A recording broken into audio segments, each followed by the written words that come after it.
anyway, and then there was D&D yesterday, and oh my god. Oh my god. So for D&D, holy crap, that was like, oh my god. That was just so much, like so much. I won't spoil anything for anybody who hasn't seen it, or like if you want to watch the VOD or anything, but I don't know, overwhelming, but like not in a bad way. I mean, it ended poorly, but like that's on us. That was just like an extreme situation, and we were all like literal like children. So that, that's what. Yeah. So some shit happened, but like if Haraka, holy crap, what the. If Haruka wasn't like super mad about it, then like and sad that her character died, then I'm not worried about spoil anything for anybody who hasn't seen it, or like if you want to watch the VOD or anything. But I mean, like, not that I'm worried about it. I'm sad because like River was so cute. I love all the little like lizard gecko memes. She was so fucking cute. Damn, spoiler. Oh shit, right. I just said I wasn't gonna spoil.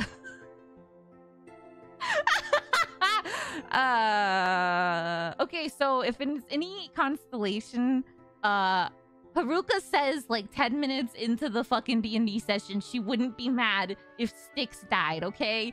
So technically it was like it was just bound to happen. It was planned, guys. It was right.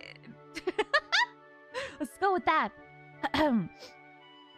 So I don't think it was actually planned, but a happy coincidence, I suppose. Because I didn't, I don't think they're gonna plan shit behind the rest of the group's back. That would be weird. Other than like lore, which I guess would make, you know what? I don't know what's gonna happen, and that's what's gonna be exciting. Could come back with the spirits, or maybe I'm almost hoping maybe she doesn't, just because she sounded excited to make a new character. So that's what she said at the beginning, was that she was already thinking about like new character concepts. So she wouldn't have been upset if Styx died. And then, so now I'm happy for her, because then it just gives her an opportunity to do what she was excited to do. That's all. I'm kind of worried. Basically, all I'm worried about like is what am I gonna do? Not next week, because we aren't doing it next week, but the week after, or just our next session. What the fuck am I gonna do? Like, what am I possibly gonna roleplay? I'm gonna be like, my leg. That's all I'm worried about, is just like, I don't know what the hell. I'm gonna have to roleplay my character being like scarred for life beyond belief. I did choke up a little bit. I think people were worried about me, and I appreciate that. I just got really scared because like I was so worried that if whatever I chose to do might have like hurt somebody.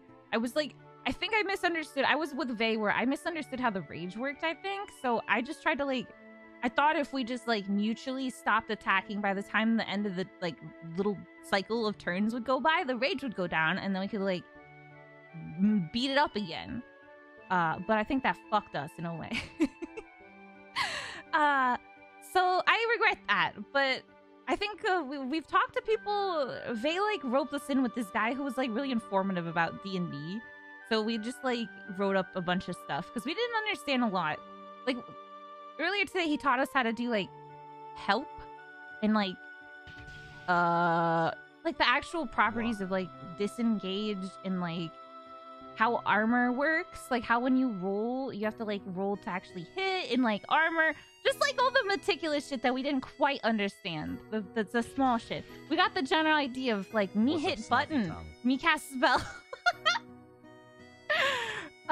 So, you know, and I would just like to say for a lot of people, just like, I know I saw people's reactions were really mixed about it. Like some people thought Arcadum was too harsh, or some people thought we were just fucking idiots. And like, that's all very fair, but I think something that's hard for a lot of people to do, and I have to go through this a lot because my dad is kind of like this. I love you, Dad. But basically, and I'm not speaking on Arcadum's behalf. I'm speaking on like the community's behalf for a lot of people who didn't like how that went. It's really hard to remember what it's like for somebody to be at literally point like 0. Like, and this is what I experienced when my dad tried to teach me how to drive. He would always be like, why don't you just go faster? Why don't you just shift into like 5th gear? And I'm like, I'm not ready to go that fast yet. And he's like, there's nobody else on the road. Just do it. And I'm like, please, I'm not comfortable. Just let me kind of like ease into it. And I'll do it when I'm ready. And he would be like, just do it. Just do it. And we freaked out and had a fight. And like, you know what I mean? Just, it's scary. So a lot of people realize it can be really hard when you're literally at like your very first point. And a lot of people disagree that because we're so new that maybe we shouldn't be in the main campaign and stuff. But like, Arcadum never told us that this was going to be the hard campaign, so anybody who thinks, like, this was supposed to be difficult, that's not the point. Arcadum stressed to us when he invited us to this, that, like, he wants us to just have an experience, you know? His lore, like, yeah, he loves story building, but, like, his point of this is to give people opportunities to play D&D. And he loves bringing beginners in to teach them how to play. So it kind of goes against his entire, like... morality to prioritize people on like skill or combat or something. I mean, like, yeah, he wants to give regards to the people who like excel in that, but it's all just for fun, and it's all just to give people the opportunity to do it. That's what matters. It's not a big whoop. We're all having fun.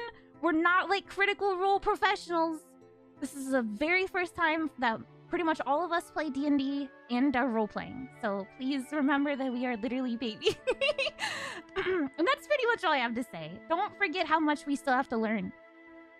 Because, like, my combat experience in the what do they call it?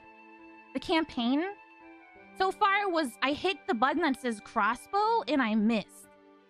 That's all I knew about combat. That is all I did last time. So, like, we got into this big fight, and I did not know what any of my spells did. Well, I mean, like, I read what they did, but I had never used them for realsies yet. So it's a huge difference between just, like, reading, like, okay, 1d6, and then you roll if it does this much damage, and then if it hits, you roll and and then it's all done by macros for us, so we don't even get to kind of, like, experience the, like, step process. So when we talked to that guy today, he told us about, like, the steps of rolling. Like, you roll for damage, and then that determines, like, if it hits or whatever, and then you have to roll to hit, or I don't know, the whole process of that. I know that was probably incorrect, but I trust me, we're gonna talk about it more. This is just day one of boot camp before our next session. So anyway, I think a lot of us, I think too, what we realized was, like, everybody said, like, oh, you had bad rolls, blah blah, and I was like, yeah, I guess, but, like, I didn't realize that we had bad rolls until this guy explained, like, just how real shitty they really were. I don't think I ever did more than, like, 10 damage, other than, like, the Witch Bolt proc to the monster. Specifically, because I'm pretty sure I did 10 damage to my own teammates or more. So, fuck. And that's why, like, a lot of people were like, why aren't they just killing it? Why are they just desperately running away and stuff? Basically what my mindset was at that time was, like, I was so convinced that I just didn't do any fucking damage because, like, I had rolled so shit so many times. I just thought that the most damage I could do was, like, 6.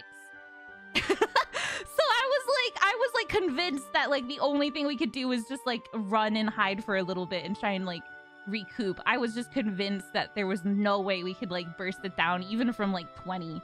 I just so that basically, remember, these are my first experiences, so my mind was a little bit confused. But again, I think that was kind of like a hyperbolic time chamber in a way.